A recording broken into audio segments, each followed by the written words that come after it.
So we connected the coupling, drive coupling now, to the back of the clutch and the transmission.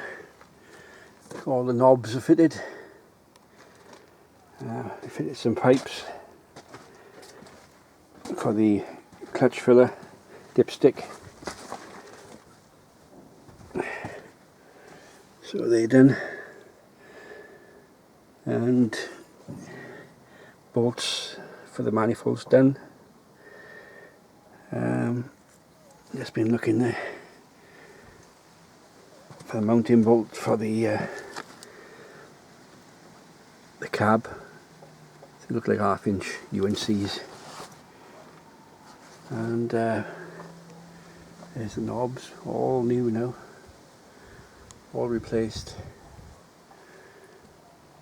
So as the rebuild begins again, when the more parts come, injectors, pipes, wiring's going to be sorted out. So there's still a fair bit to do, but it's getting there now. So like all the fan guards, the fan and everything, it's all bolts in place. So it's just a matter of cleaning the back end of it. Once that's done and primed, the tank can go on and the fuel line can be connected up to the engine. So she's progressing quite well.